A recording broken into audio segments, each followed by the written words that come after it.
Okay, our panel is called We Recover with a Power Greater Than Ourselves, and our speakers, our panelists are Loron O, Chuck, and then KK. So they have each about 17 minutes to speak, and I'm gonna turn it over to Loron. Thanks. Thank you. Thank you very much. So I brought one of my grandsons with me, so he's going to be encouraging me. Cute, cute. Yeah. I would encourage those using those as bookmarks. So thanks, everybody. It's a little humbling to be here, but I'm not that humble. But as many people in this room could attest to. So just in case you're wondering that why do I belong here is one, this is not the topic I would have picked. I wanted the yesterday ones. And when I walked into my husband's office as a volunteer in 1978, he had a poster which was as big as that door that said, "Save the planet and save the people." And I'm like, this guy is for me. I've been at family gatherings where our children exchanged glances, and I said, oops, we're out of wine. Go get some. I have 3 children and 5 DUIs between the 3 of them. I have an inability to recognize inebriated people. I'm not very good with smartphones, and I remember one beloved family member, and she's scrolling, and I'm like, God, that cell phone must be really busted because she's doing this and nothing's happened. Well, she was totally shit-faced, you know. I'm the first person up in family vacations, at least till many of us got sober, because I'm an early riser, and I took all the empties out, you know. I need things to do. I'm a mover, you know. And my husband has very low vision. He no longer drives, so now I get to drive people to bars of my own volition, and I have to say thank you, higher power, for Uber. So I'm really glad to be here, and I have to say I've been blessed by this organization and this fellowship to meet many of you in very difficult situations, and has helped my program immensely. So I want to say thank you in case I start going into tangent, Bill. So in about 2002, I joined Al-Anon Light. And I'm one of those people that, like a suburban housewife, that can say, I'm married to a high-functioning alcoholic. I don't know what your problem is. So I've learned that I am married to someone who supports me, who has a successful career, who does make a difference in the world, who loves me and our children, who will sacrifice for us, who will keep booze out of his house when our children are trying to be sober. It took me till about 4 years ago to realize this, so, you know. So I did go in 2002 in Spencerport, and I was so relieved to find out I did not cause this disease. I cannot cure this disease. I can cope, and maybe I can change. Now, notice it didn't say I can't try to manage, but that will be wrong. So this relief from that guilt kept me in Al-Anon Light for about 10 years because my children had taken geographic cures with their problems, and my husband and I had pretty fun careers and enjoyed each other and our families. I had a sense that my actions could contribute to the life of our family and the health of myself and our family. But I really still practice that in a way that had yet to be revealed. I mostly focused on mothering. If there was a suicide attempt, I would fly all the remaining family members back from all over the country, and we would hold hands together. I would take their dogs out for a walk, and I consider this an Al-Anon victory that I would take them for a walk. The children are alive but drunk.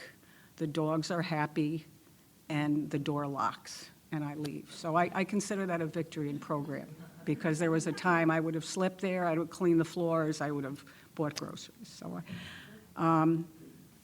some people would call that manipulating, but I will let you to decide about that.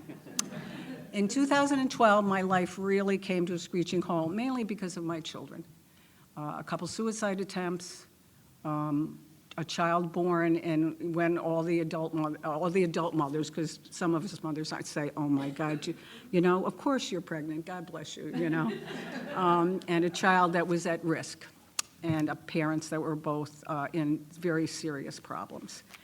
And I knew that I had to come back and practice a program, and thank God my Hamlin Sunday Nighter, shout out, West Side Rules to the Monroe County people, welcomed me back from my light program, and I've been going there at least weekly ever since. I have to say, it's been a long journey. I'm sure you can agree with that. Understanding what powerless means is kind of understanding how your higher power, powerless, they're connections. So I let my children, I stood out away from the consequences of their drinking in case anyone else in their families had a group of DWIers who's paid all their bills. I'm really sorry, God, I did that, or at least the majority of them. I don't do that anymore. I was able to set some boundaries with my husband, which means, okay, I will take you to a bar, this is what you want to do, and I'm leaving. Baby steps. I kept waiting in my primary relationship, because this is the one that anybody who knows me from home group very patiently has heard me bitch about my husband for 10 years. I kept waiting for the big reveal where he would say, Loren, thanks for waiting around for 40 years, and now I want to talk to you about my feelings. Got it, Chuck? I'm here, I want to get sober, and I'm going to talk to you about my feelings. Because I thought if I just waited around enough, if I was just available enough, and this is a man who does not talk. I mean, when he talks, people listen. He's made a difference in the world, but he's not going to sidle up to me and go, you were right. But that didn't keep me from trying. And I will also tell you that about 7 years ago, I said, you know, we either need to change our marriage, by that I meant you, or we're getting a divorce. And I thought because he had 2 previous wives, he would say, oh my God, we got to work on this. But he said, oh, okay. I'm like, shit. Sorry, darn it. So, believe it or not, we're coming to meetings and keep coming back, and even if you don't talk, and you can guess, I like to talk, but through osmosis, I kept saying, I'm gonna come back. People here said to me, you know when you're gonna leave. You'll know when it's right. And I did not wanna leave my husband hating him, and I have to say, one of the reasons I qualify here is I got a trophy for being considerate when I was in high school. That's like an invitation to Al-Anon. And I'm like sitting there, it was like 1968. I'm sitting there going, what loser, non-hippie, got this damn award, and here I am. And my mother's crying. She got an award.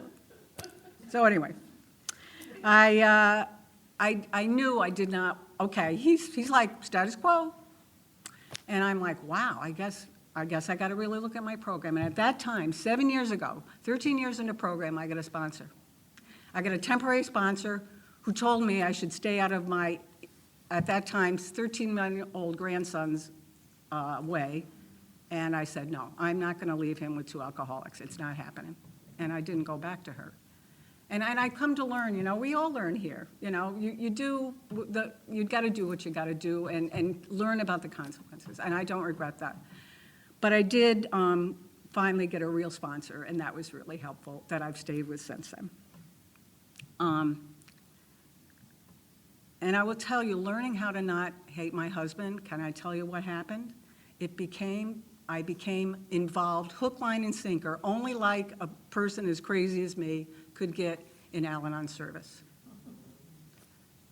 You can be as crazy in Al-Anon service as you can with the people you love. And I was, and I think I am less now because I'm involved. I'm involved in Al-Anon service because I like to find out how organizations run. I'm in the healthcare profession, I'm a nurse, I worked with alcoholics and detox, I'm a generalist, I do a lot of things in healthcare. I love what I do, and I've had to learn about boundaries there too. But when you go to Al-Anon service, you know, they tell you there's gonna be conflict, and you're like, oh no. No.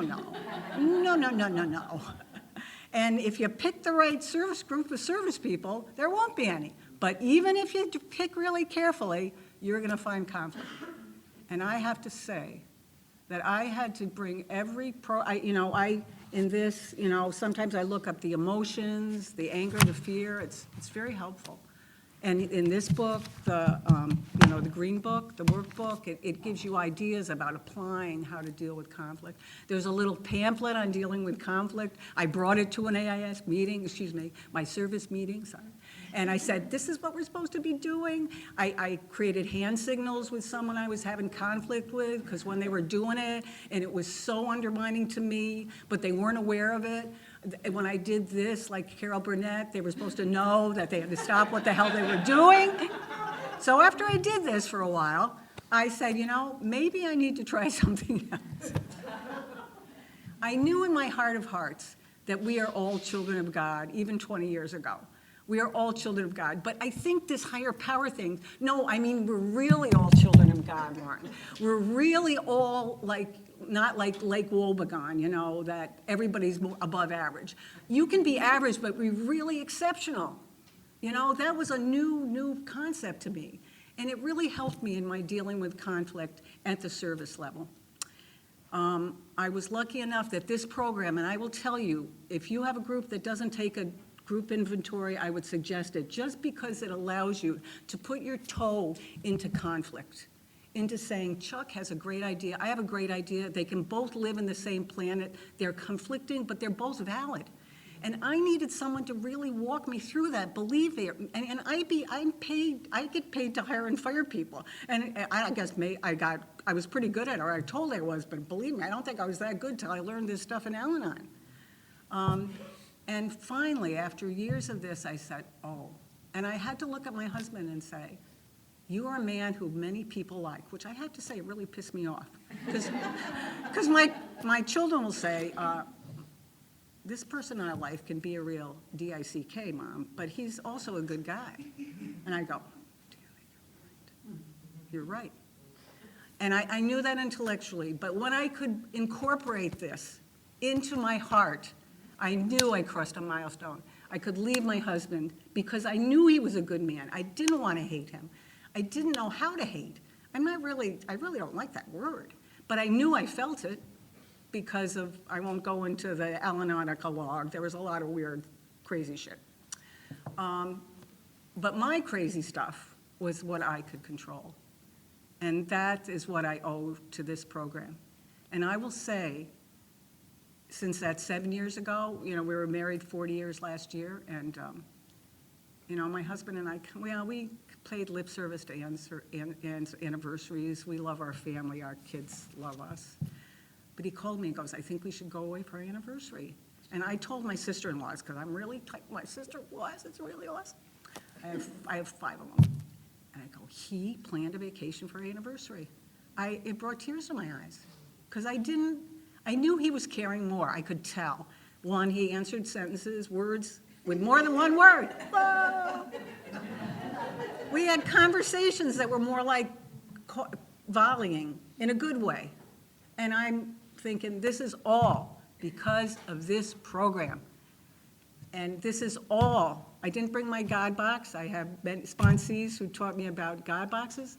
But once I really peeled the layers off, and I'll try to wrap up, I used to say, I think I could come to you, I need to come to you with my problem and the solution. Because that's me. There might be some other people like that. When I took that vulnerable step to come with just the problem, to come with just the problem and not the solution to the pain, and understand the meaning of vulnerable and humble, and have people I respect, I won't name names, but people whose program I want that, and I see them be humble and vulnerable. When I did a 5th step after 20 years in program and told someone that I thought I only ghosted like one person in my life, and I really ghosted like many more, and that was terrifying because I got an award for being considerate, and that's not what's in the considerate trophy, ghosting people. I would say that is the gift for anyone who's new or who wonders, is to just show up at meetings. With Zoom, for all of us who want to do dishes and go to meetings, there's a start your day right, New York City. Any of us native New Yorkers, sometimes I'm like, oh, those New York City people are so annoying, but I'm going to keep listening because there's a lot of healing. You can go every day. You can do 90 and 90. There are many meetings in hybrid here. Just sit, listen to recordings, read the literature. Even if you're annoyed at a meeting, listen, try to clear your mind. Clear your mind. And get a sponsor if you can. And try a sponsor or call people. I would say that's probably the hardest thing for me, is to call people. But I'm working on that. And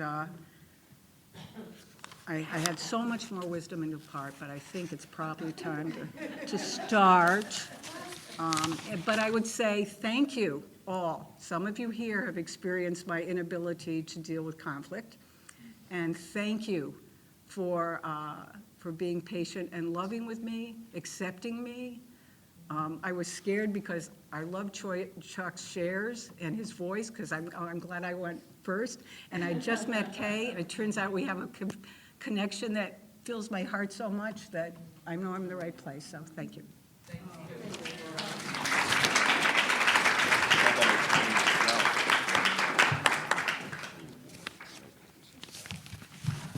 I have no concept either.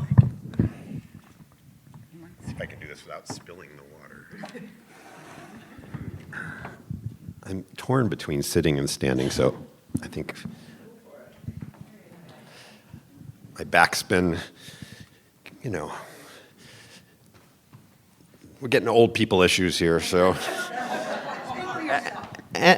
any opportunity to not sit is a good thing. And I actually really want to thank Loren, because I thought I was going to be the first one to swear this morning, but thank you for breaking the ice on that.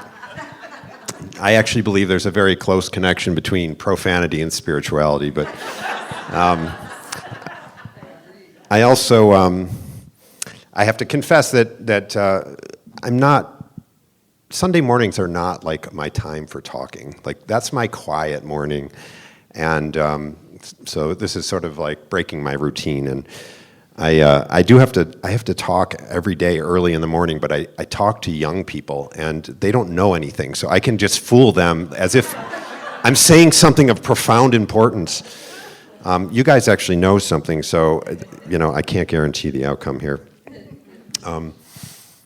I was thinking a little bit about this, and it occurred to me that speaking at a convention is a little different than speaking at a home group. And I think knowing the audience is important, and I just wanted to ask this morning, do we have any newcomers here today? How many of you consider yourself old-timers in the program? See, this is what this is like the graduate school program here, Well, I guess I wanted to say that I'm not really a conventional speaker, I don't think, and I'm not going to be telling my story. Actually, I've spoken at conventions now for over 30 years, I think, and I don't think I've told my story in about 30 years. I don't know if I'm bored of it, or there's just too much, and the longer I go, the more of it there is, and it's just like, it's so, I reference things, but for me, I'm going to try to share on my sort of daily experience of spirituality a little bit more. And and I guess just in other ways, I do feel like Loren kind of broke the ice, because I have been known to use the occasional expletive in a meeting before. I'm not averse to using words like hate or fury. Like, I'm not above that stuff, all right? I'm made of the earth, and I find that if I can't wish that stuff away, it's better to just kind of own it right off the bat and work with it and learn how to work with that, those little shadows. And as I've come to find out, I do think actually there is a remarkable place for all of those energies in the spiritual practice. So that's my way of saying this is going to be NC 17 if you need to leave now. No, I'm just kidding. So I guess, for me, one of the big questions is, it's really about happiness. It's like, I get one life, I don't want to look back at my deathbed and say, gee, I wish I had done X, Y, and Z, or, gee, I was only pretending to be happy. This is not a dress rehearsal, folks. This is the real deal, and every year that goes by, there's, one less performance. So I need to make sure I am walking the path that's going to bring me happiness. And as I'm sure many of you have found out that, wanting to be happy and being happy are not always the same thing. And sometimes the things that I have thought in the past would bring me happiness, and I worked very hard to get to, only to get there and find out it was kind of a mirage. And that list gets shorter because I've tried most of the things at this point.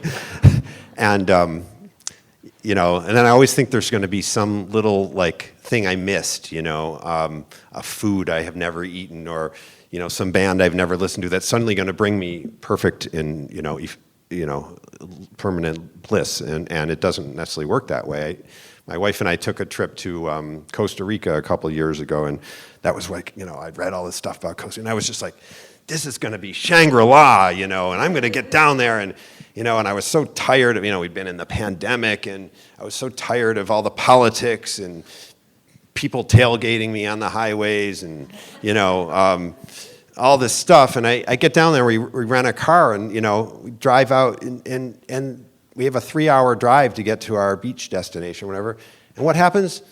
Some nitwit's tailgating me for the entire ride, So I'm like, wait a second, I thought I left the U.S. Anyway, human nature, it's sort of everywhere, right? And then if it's not, I'm always there, so I'm the common denominator, I was probably tailgating people.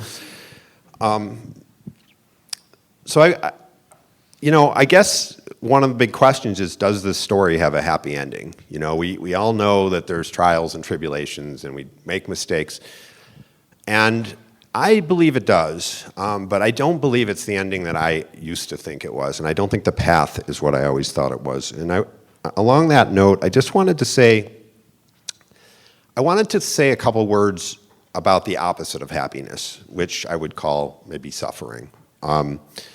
And what I've been reflecting a lot on this in my life, and I've heard it said in the rooms, in Al-Anon, suffering is optional and pain is we can't escape, or pain is required, or something. And there might be some truth to that at a very high level, but at a sort of everyday level, I'm not fully ready to disregard the reality of suffering in life.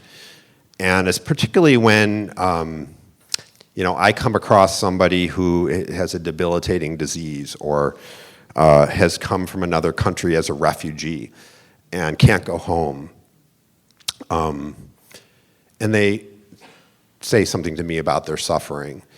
I'm not going to say, yeah, your suffering's optional, Your pain is real, but it's just, I know for myself, I'm dealing with a parent with a progressive disease that's not going to get better, and I'm dealing with a lot of people in my profession that are traumatized. So I can't be that blithe, I guess, about it. And I do see that there's not an easy escape, from things in life, disease and all these kinds of things. And it reminded me of a quote, and I think it gets even more complicated than that, because even sometimes when I get away from all the problems and I'm sitting on a beach in Costa Rica or whatever, guess what? There's still gnats biting me between the toes, or, I'm getting food sickness or something. So one of the quotes that I've heard, probably not conference approved, is that there's two great sources for suffering. One is not getting what we desire, and the other is getting what we desire.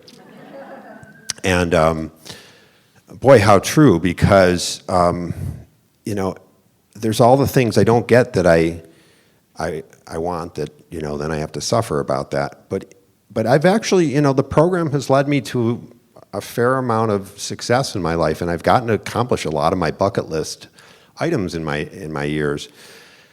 And even when, sometimes they're not the thing I wanted them to be, and other times they are. They're beautiful, they're wonderful, but then there's the suffering because then they end. And it's like, well, that was exactly what I wanted, but now what? Now I have to sort of, you can't sustain that permanently, right? And so it kind of, this whole thing about desire and about letting go and loss and just the cycle of life makes things kind of tricky, I think, when it comes to finding happiness. And I wanted to, suggest that for myself, the closest thing I have found to a kind of a ongoing, sustainable happiness is through the 11th and 12th step of this program. And I don't say that for any other reason because I can't find anything else. I have tried. I have looked under every stone, I believe. But that there is nothing that can replace conscious contact with a higher power. There really is not. And I think actually a lot of the activities, and it's not to disparage worldly activities, like I'm still going to go out dancing and I'm still going to take vacations. But I do think there's an element of all those things would I have done those things unconsciously in a search for a higher power. I've tried to find the higher power through X, Y, Z, whatever it is. And that's great because I do think it kind of points a finger at the higher power, like, ooh, chocolate mousse is really good. Just imagine how much better the actual higher power would be. And so I think it creates that desire for something more transcendent, but it in itself can't be that thing because it's eventually just going to be gone. And so that has been a search. So I mentioned before, I remember speaking at conventions back in the 80s. So this year I'll be celebrating 36 years in Al-Anon. And I think that the bigger accomplishment for me is that for about 30 of those, I've had a daily meditation practice, a daily 11th step practice that has pretty much not been broken. And now it's a point of pride, like, it's like a pin, it's like getting a 30-day pin or something. It's like, I'm not going to go back to day one on meditation, And honestly, like, I don't know how I function out in the world, but I know that the degree to that I can function in the world is largely dependent on my practicing the steps of the program. And it does work, and it does get better, but it is not a perfect thing. And so in that process is what has led me to, I think, experience a higher power. And anyone who heard the speaker yesterday said, I heard her say, I don't have a higher power of my understanding because I don't understand my higher power. I just have a higher power of my experience because I experience a higher power, but I don't propose or pretend. And in fact, I've heard it said, like when we finally think we get a glimpse of our higher power's will for us, and here's where the expletive might come out, it's often not an oh yeah experience, it's often more of an oh shit experience. And so this, I think, is very central because, if I'm going to be really honest with you, I talked for years about wanting to have a higher power. I wanted to have that spiritual connection, and when I finally got it, in some ways it scared the living crap out of me. And it was actually very painful in some ways, and can be.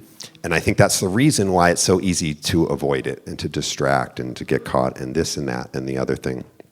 I also want to kind of make the case that, human beings cannot be a higher power to me, although people in the program and sponsors have been sort of quasi-proxy higher powers, at times, because when I couldn't do it for myself, you guys helped me do it.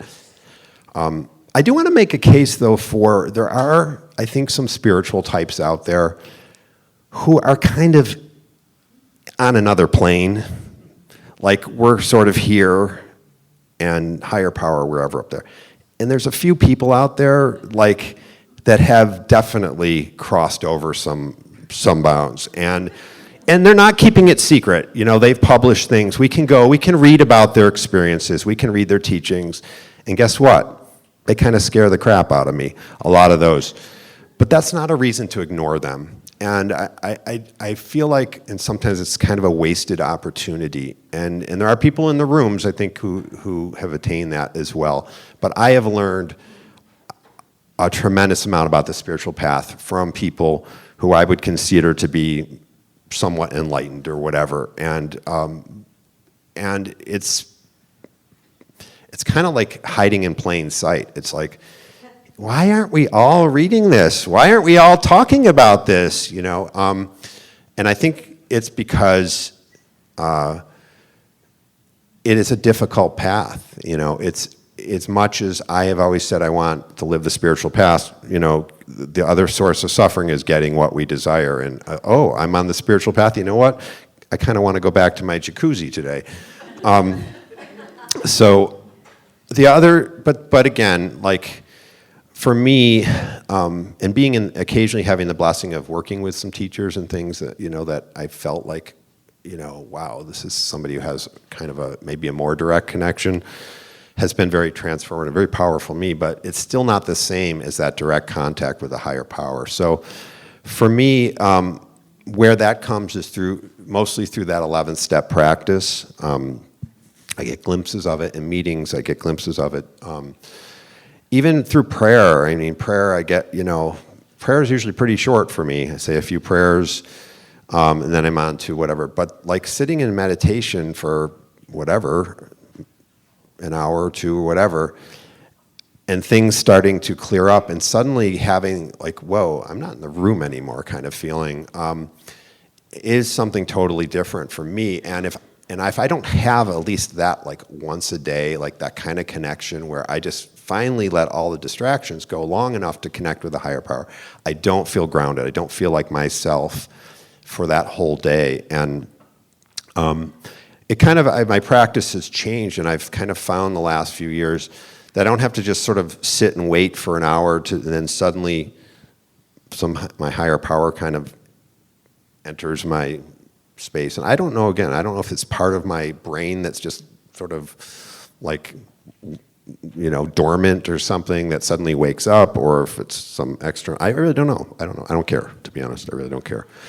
But what I've noticed is like, now I can just kind of sit down and just start visualizing my higher power, like right from the get-go, and just kind of fake it till I make it, even like, you know, how are we doing?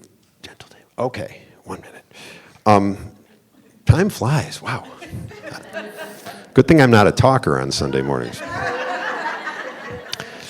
But what I wanted to say to kind of wrap up is that,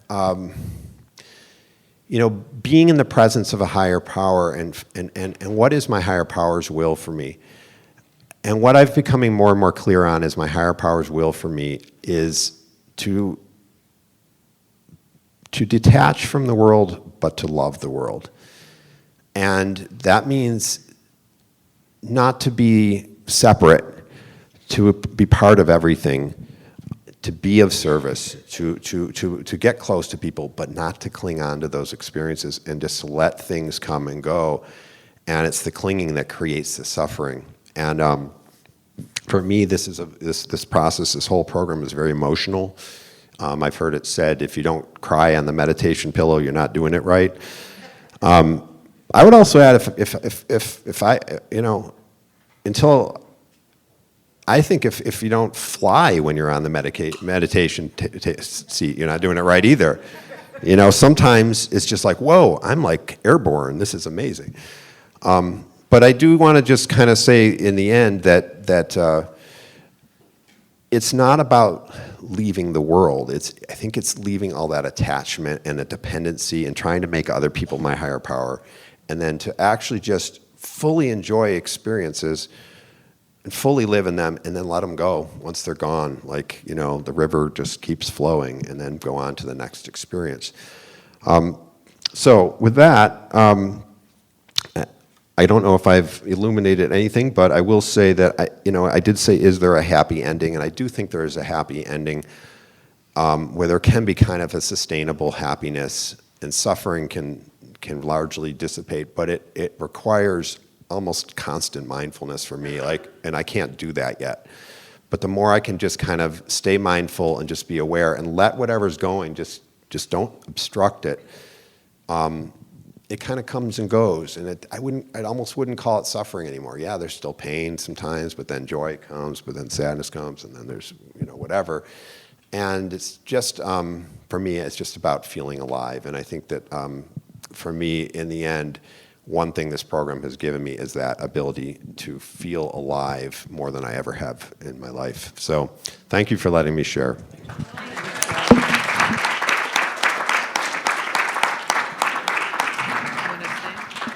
Yeah.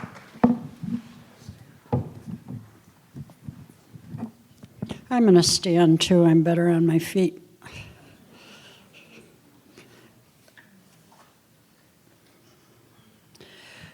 Did you notice that when I introduced myself earlier, I said my name is Kay Koenig? And then as I was listening to the anonymity statement, it said that we only introduce ourselves by our first name. So just forget that I said Kay Koenig.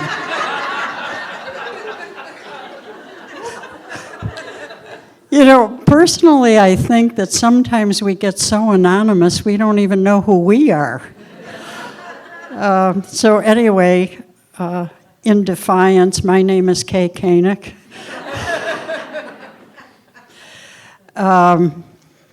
Thank you to you, Loren, and to you, Chuck. And I, too, express my gratitude. This is really a privileged time for me, and I'm very happy to be with you folks.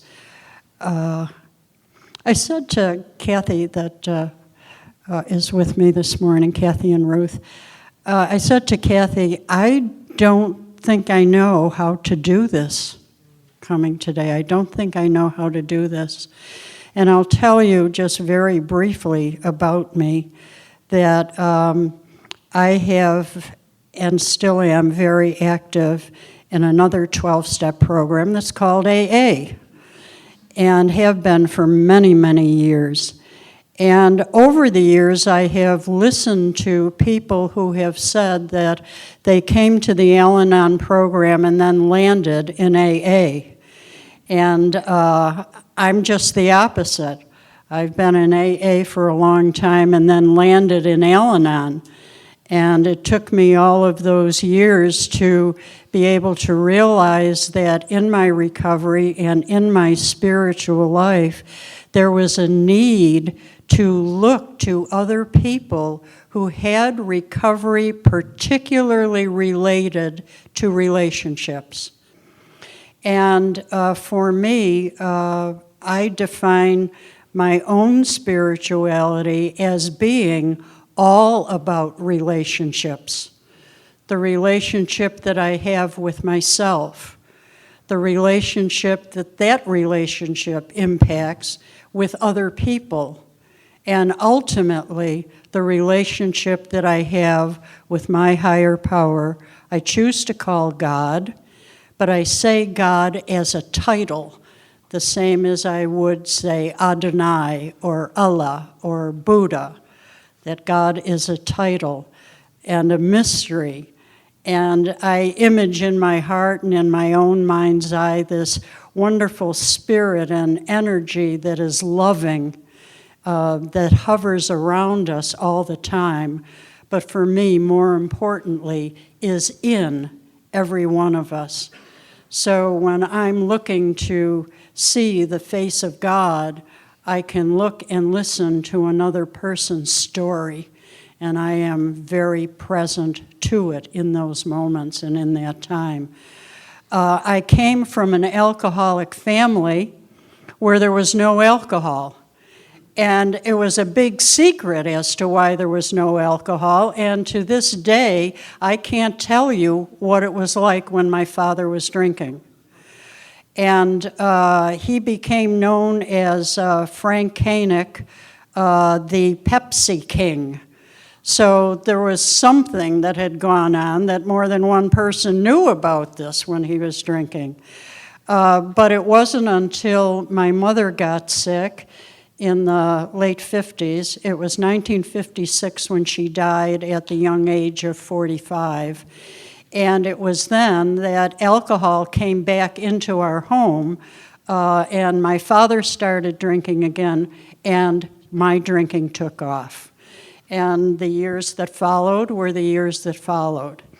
And I don't want to blame everything on COVID, but it was probably, it was just about a year ago that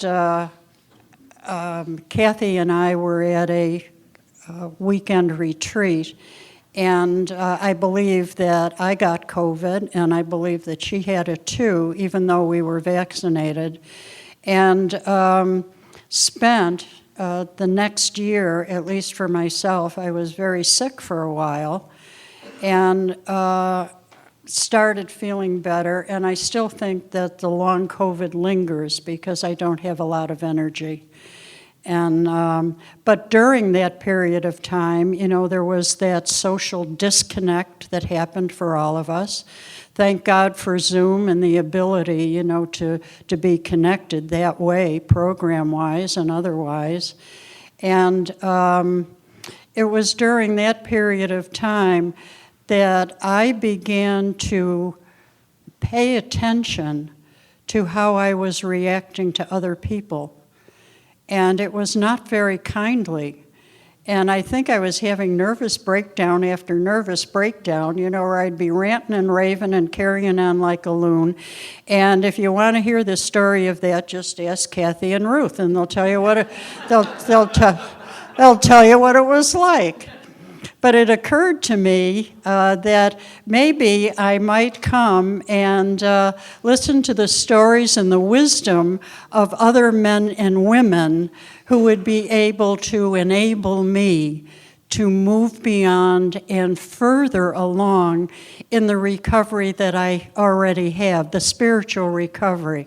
So when I came to Al-Anon, I didn't have a corner on any market.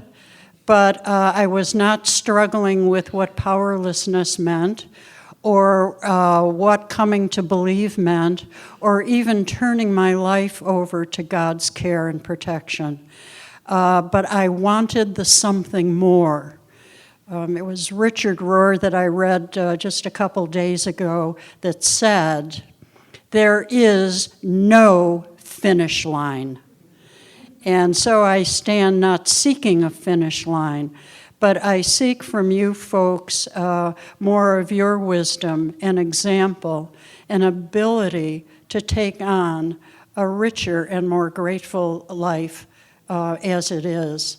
I want the something more, and that's what I seek. I have no goal because there isn't any goal line, any finish line. But I do have the desire to continue along, schlepping along some days, doing the best I can, wanting my life to be a little bit better today maybe than it was yesterday. Spirituality to me has become, hopefully, my way of thinking and living. And again, Richard Rohr is the guy that talks about dualism and non-dualism, and that here we are, you know, people that are filled with wonder and kindness and goodness, and yet we all have a shadow side. And there it is. And to me, acceptance and self-acceptance is about taking all of those parts and honoring them, because they're in me, and I want to be able to honor who I am, even when my shadow side is up front. It isn't all of me, but it's a part of me. Richard Rohr talks about living not either or, that we're one way or the other, that it's and also. We carry all these parts, and self-acceptance means that I can accept all those parts without making excuses for everything. and just accept who I am. And that, to me, is a lifetime, not chore, it's a lifetime desire for me to be able to be at that place. Because I was one of the people that grew up believing that perfection was the answer to everything. As a kid in my family, I couldn't make sense out of things, so I did the very thing the kids do. They figure I'm to blame. And I lived out of that. And I've come to realize that the desire for perfectionism is not so much the desire to be perfect as to simply be acceptable. And that's all. And relationships to me are critical to my heart and my spirit. And but I can step over the line in desiring you to be exactly who I desire you to be, so I'll be okay. And you haven't been very cooperative.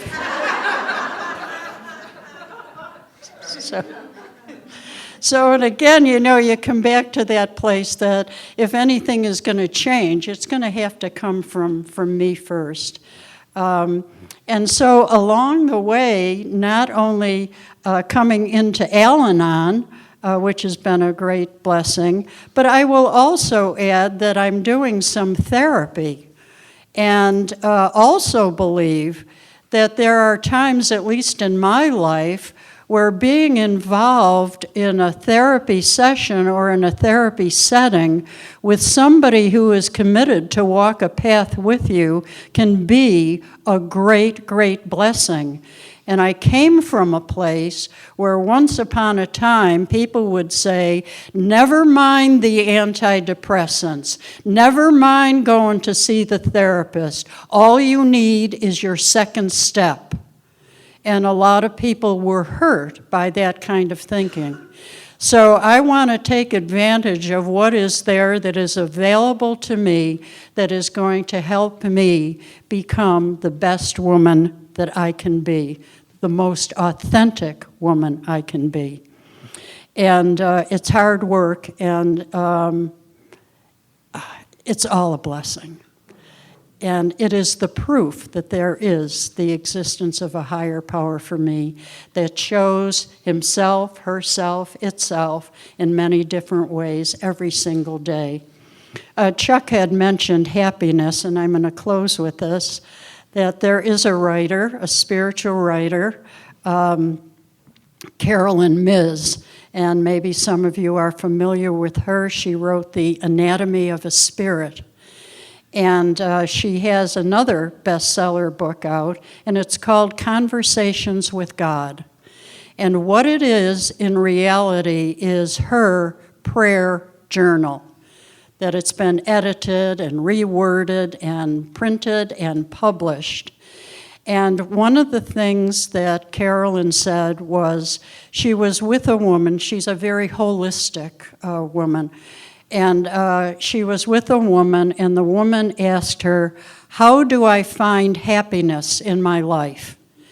And it came at a time for Carolyn that she wanted to say, well, how do I know?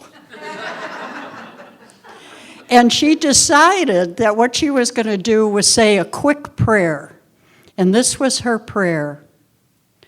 Lord, download to me a big-ass boatload of compassion.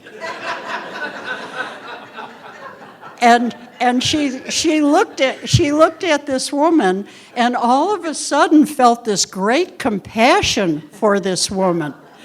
So as I look around this room, I'm thinking, Lord, thank you for sending me this big-ass boatload of wonderful people who have touched my heart deeply, and I am ever so grateful. Thank you.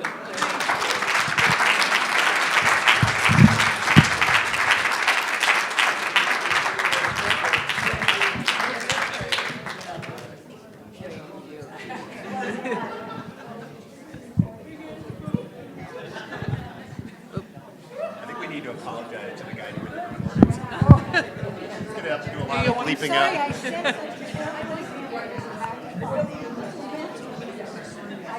Okay, I want to thank you guys again, the panelists, Loron O, Chuck A, and KK for speaking, and we're going to close with a serenity prayer. Prayer.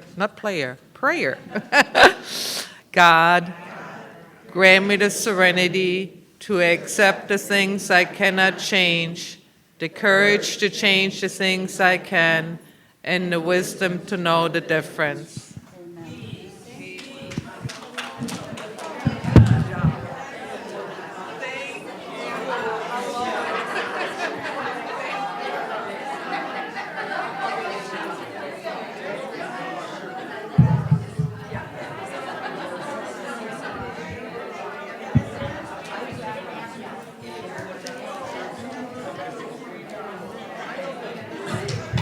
I keep on thinking about this text.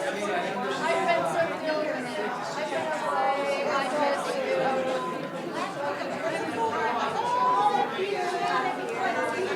I know. I'm leaving tomorrow. And as soon as I get back. Okay, I'm leaving. Great job. How are you? All right, we'll be back about the same time. Yes, I want to do that. But it's so nice to see you.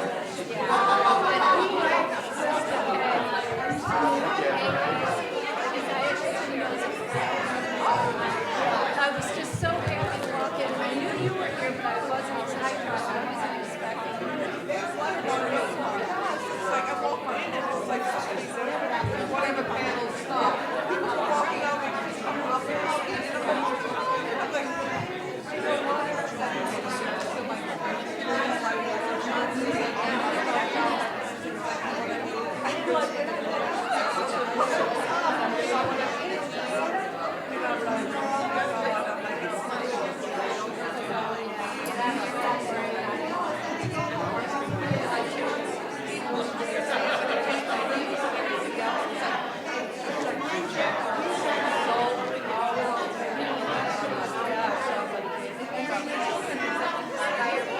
Say hello to her and hug her. all right. This goes back. Listen, that. Thank you, George. Oh my God, I love this. I don't know. There we go. I want to go to Ellen real quick.